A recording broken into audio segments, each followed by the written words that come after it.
दोस्तों नमस्कार। 4 PM news network 4 PM Gujarat पर आप सभी का बहुत बहुत स्वागत है। मैं हूं आपका दोस्त मयूर जानी।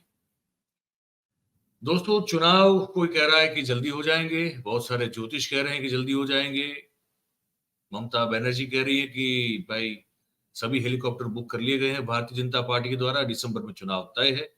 नीतीश कुमार भी कह रहे हैं चुनाव तय है।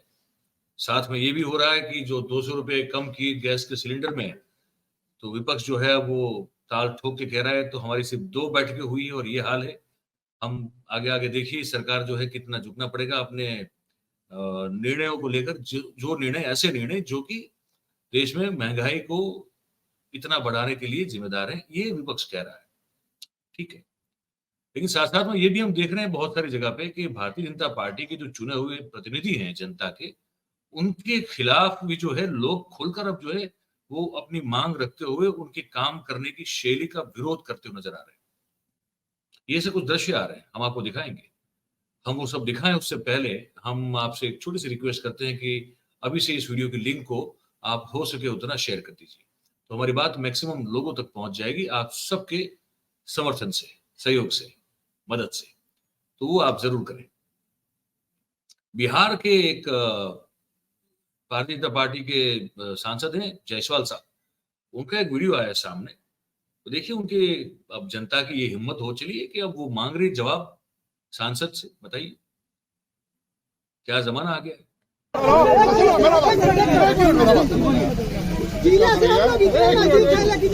और आपको लगातार 3 बार सांसद बना रहे हैं। आपने क्या किया इस बात के लिए? ये रोड वहाँ नहीं बनवाया है। कौन ये रोड कहाँ तक बनवाया है? का पूरा कहाँ तक बनवाया है? इसके बाद वो जो एक मिनट खराब वाला खराब हुआ है। ये रोड कब बनवा है? अभी मोतिहारी जाने के लिए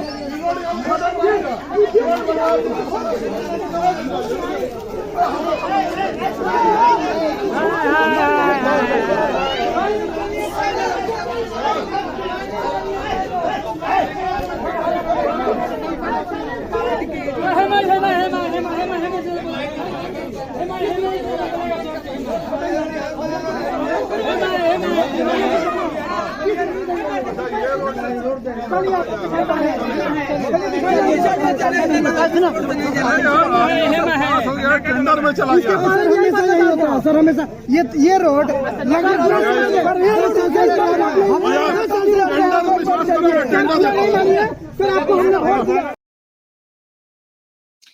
मामला रोड बनाने का है, सांसद महोदय ने बोल दिया होगा कि हम बनवा देंगे। अब ये गजब है, ये जो दृश्य कि अब जनता की ये हिम्मत कि अपने जो सांसद है उनके साथ इस तरह से बीच सड़क पर जो है खड़ा रखकर उनके साथ ये दलीलें करें और ये जवाब मांगे, सवाल पूछें। ये कैसे चलेगा? ऐसा कुछ लोग सोच सकते हैं, हालांकि होना तो ऐसा ही चाहिए क्योंकि यही लोकतंत्र है। अगर आपने जिसको चुनकर भेजा है वो अगर आपका काम नहीं कर रहा है तो बीच सड़क पे ऐसे ही खड़ा रख के उससे सवाल पूछा जाए। वो पूछने का अधिकार हमारा यानी कि जनता का है और जवाब देना वो जिम्मेदारी वो चुने हुए जनप्रतिनिधि की होती है। ये समझना और इसको ठीक से दिमाग में बिठा लेना बहुत जरूरी है। ये लोग ने किया तो ठीक किया, वादा किया आपने, पुरानी किया तो आपसे जवाब मांगा जाएगा, सवाल पूछा जाएगा और आपको अपना वादा पूरा करना पड़ेगा। यही लोकतंत्र की जो खूबी है वो ये है। और जब जनता जागरूक होगी तो चाहे वो कहीं का भी सांसद हो, किसी भी पार्टी का सांसद हो, लेकिन जवाब मांगना, चाहे वो सांसद हो, चाहे वो विधायक हो, चाहे वो आपका वार्ड का काउंसलर क्यों ना हो, जब वो आपको कुछ वादा करके अब जब सत्ता में बैठते हैं, चुनकर जाते हैं, फिर उनकी जिम्मेदारी बनती है कि जो वादे किए थे वो हवा में लटकते न रहे, वो पूरे हो। ये बहुत जरूरी है। अब दूसरी एक और बात बता दें नितिन गडकरी साहब को लेकर, इस क्योंकि वो एक ऐसे कैबिनेट मिनिस्टर, इस केंद्रीय सेंट्रल कैबिनेट में एक ऐसे मंत्री हैं जो कुछ करते हुए दिखाई देते हैं, है ना। देश की वो जो परिवहन विभाग है उनके वो मंत्री हैं और उसने अपने मंत्रालय के जो जो कहते हैं ना कि दिशाओं को उस तरह से खोला हुआ, एक्सपांड किया हुआ है कि बहुत सारी चीजें वो करते नजर आ रहे हैं। ये बिहार के सांसद महोदय तो नहीं कर रहे थे इसलिए उनको घेरा गया, ये कर रहे हैं शायद इसलिए जो है वो एक प्रतिस्पर्धी लग रहे हैं प्रधानमंत्री जी को अपने अपने पद को लेकर आने वाले चुनाव के समय, और इसलिए शायद जो है सब ये कहा जा रहा है कि कैग ने जो वो एक रिपोर्ट की है शायद इसी का नतीजा भी है। वो कितने उससे अपसेट हैं वो हमने वो दृश्य दिखाया जहां प्रधानमंत्री की और वो देखते भी नहीं है, लेकिन यही एक मिनिस्टर हैं जो कुछ करते हुए नजर आ रहे हैं, जो उन्होंने शायद वादा देश की जनता को किया उसको पूरा करने की कोशिश करते नजर आ रहे हैं। आजकल जो है वो ग्रीन एनर्जी पर बहुत बड़ा मामला चल रहा है, तो उस मामले में पर्यावरण जो है उसको अगर बचाना है तो ग्रीन एनर्जी पे हमको कन्वर्ट होना पड़ेगा। हम 140 करोड़ की आबादी वाला देश है, अगर हम ठीक से अगर इसको पकड़ लें, इस पर चलना शुरू कर दें, तो बहुत बड़ा जो कार्बन का जो उत्सर्जन है वो उसको रोका जाएगा। उस पर ये आदमी जो है काम कर रहा है। उन्होंने वो एक कार लॉन्च कर दी टोयोटो वाली, इथेनॉल और पेट्रोल का मिश्रण वाली, तब उन्होंने जो कहा वो आपको मैं सुनाता हूँ, क्योंकि जब जनता के प्रतिनिधि बन के आप जाते हैं संसद में, आपका काम है जनता के लिए पॉलिसी अच्छी बनाना और उसको अच्छी तरह से इम्प्लीमेंट करना। वो सांसद तो नहीं कर पा रहे थे, जनता ने घेरा था, इनको घेरा जा रहा है क्योंकि अच्छा काम कर रहे हैं, लेकिन फिर भी जो अच्छा काम करता है उसके बाद भी तारीफ भी करनी चाहिए। तो हम गडकरी साहब की ये बात आपको सुनाते हैं। संघ के सरसंघ चालक थे सुदर्शन जी, वो कहते थे कि इस देश का किसान देश के लिए ऊर्जा और फ्यूल तैयार कर सकता है। तब हमारी बात पर कोई विश्वास नहीं रखता था।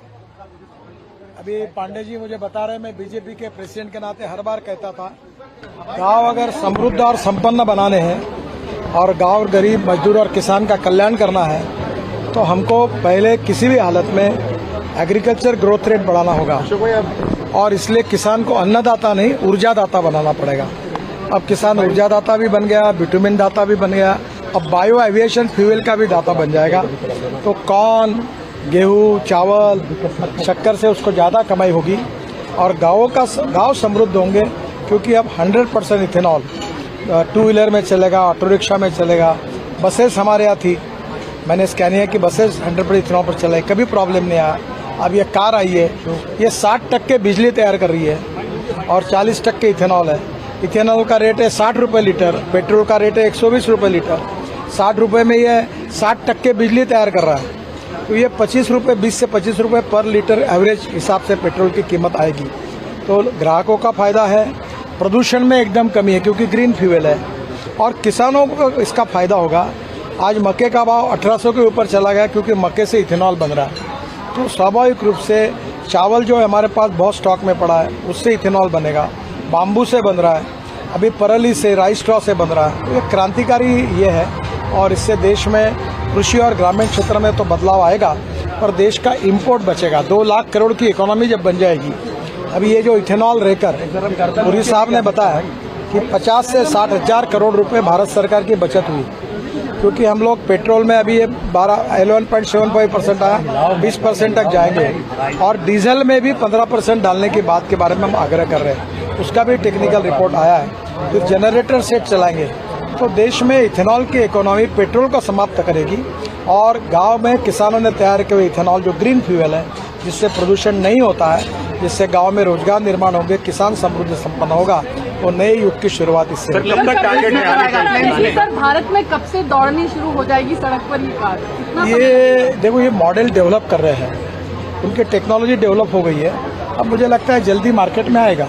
सर, ये टेक्नोलॉजी इलेक्ट्रिक से बेटर है क्योंकि कम पॉल्यूशन है, तो इसको कोई एडवांटेज? देखिए, इलेक्ट्रिक में इसमें कैसा है कि 60% चलते चलते बिजली तैयार करेगा और 40% इथेनॉल पे चलेगा पेट्रोल के बजाय। देखिए, मैं आपको बता दूं, हिंदुस्तान एक समुद्र है, हमारे पास 16 लाख करोड़ का फॉसिल फ्यूल का इम्पोर्ट है, इसलिए CNG, LNG, ethanol, methanol, biodiesel, hydrogen सब भी करेंगे तो भी पेट्रोल डीजल लगेगा। इसलिए जो मार्ग हमारे इंडिजिनस है, जिससे इम्पोर्ट कम होगा, प्रदूषण कम होगा, रोजगार निर्माण होगा, ग्रोथ बढ़ेगी और देश का विकास होगा। आत्मनिर्भर भारत बनाने का जो प्रधानमंत्री का सपना है, उसमें ग्रामीण भारत को शक्तिशाली बनाने का बायोफ्यूल ये सबसे बड़ा ये। हाँ, हवाई जहाज में अभी 2% वर्ल्ड का रेजोल्यूशन आ रहा है कि 2% बायो एविएशन फ्यूल डालेंगे तो इथेनॉल से बायो एविएशन फ्यूल भी बनेगा और परली से बनेगा। तो ये एक रिवोल्यूशन होगा। मैं ये बातें बहुत दिनों से करता हूँ, आप मेरे पर विश्वास नहीं रखते थे, अब जब ये पूरा सच्चाई देख रहे तो आपको विश्वास हो रहा। मुझे भी समाधान मिल रहा है कि जीवन में जिस मिशन में काम कर रहा था उसका एक सपना पूरा हुआ। विक्रम किर्लोस्कर जी ने बहुत मेहनत की, बेचारे आज नहीं रहे। तो ये काम करने वाला आदमी है। अब इसको जितना भी आप पछाड़ने की कोशिश करोगे, अगर आपकी जो भी कूटनीति हो उसके चलते, मुझे लगता है कि वो देश के लिए भी ठीक नहीं है, आपकी पार्टी के लिए भी ठीक नहीं है। लेकिन आप वो तो आपके ऊपर है। आपको जिसकी जो मूलभूत फितरत होती है वो उस तरह से चलता है। हर एक की अपनी एक कोर होती है, एक स्वत्व होता है, उसी से वो चलता है। अगर वो उसमें सुधार करना सीख जाए तो फिर वो बहुत बड़ी बात हो जाती है। लेकिन बहुत कम लोग ऐसा कर पाते हैं। अपनी पैदाइशी फितरत को बहुत कम लोग जो है वो छोड़ पाते हैं या उसमें कुछ बदलाव कर पाते हैं। लेकिन एक बात तय है कि नितिन गडकरी, जब हमने सुना आपको और कहा कि लाइफ का एक मिशन था, वो बड़ी एक अच्छी ये बात है, बहुत अच्छी पहल है। इसकी इम्पैक्ट तुरंत नहीं आएगी, इसकी इम्पैक्ट आने में भी एक समय लगेगा, लेकिन इसकी शुरुआत हुई। शुरुआत जो हुई वो अच्छी हुई है। आने वाले समय में देश में जो अगर ये ग्रीन एनर्जी जो है वो फैलती है तो बहुत सारा पॉल्यूशन कम हो जाएगा और उसका लाभ जो है वो हमको तो है ही है, लेकिन हमारी जो आने वाली पीढ़ियां हैं उनको भी मिलेगा। तो नेता वो होना चाहिए जो आने वाली पीढ़ियों को और उनके भले को लेकर भी ठीक से सोचे और उस तरह से वो नीतियां बनाए और नीतियों पर अमलीकरण करे। ये जरूरी होता है। तो नितिन गडकरी अच्छा कर रहे हैं तो कहना पड़ेगा अच्छा कर रहे हैं। ये हमको बताना था आपको इस कार्यक्रम में। बाकी हालत हो जाती है फिर वो जायसवाल साहब जैसी, जो आपने शुरुआती वीडियो में देखा कि लोग चौराहे पे खड़ा करके जो है वो सवाल दाग देते हैं, आपके पास जवाब नहीं होता, फिर वायदे कर दिए होते हैं आपने लेकिन पूरे नहीं कर पाएंगे। ये जो है, ये मिनिस्टर, ये मंत्री ये करने की कोशिश करता हुआ नजर आ रहा है और बहुत कुछ कर भी रहा है। तो हमको लगा इस पर भी बात होनी चाहिए, तो हमने आपको बता दिया। आप क्या सोचते हैं हमको जरूर से लिख के ये जो हमारा कमेंट बॉक्स है इसमें हमको बताइएगा। और बात अगर आपको हमारी अच्छी और सच्ची लगती हो, पसंद आ रही हो, तो फिर इस वीडियो को लाइक करें, इस वीडियो की लिंक को हो सके उतना शेयर करें और हमारी जो चैनल है उसको आप सब्सक्राइब करें और अपने आसपास के लोगों से करवाएं। इस कार्यक्रम में आप सब हमारे साथ जुड़े हैं, इसलिए आप सभी का बहुत बहुत धन्यवाद करते हैं। Thank you very much. नमस्कार।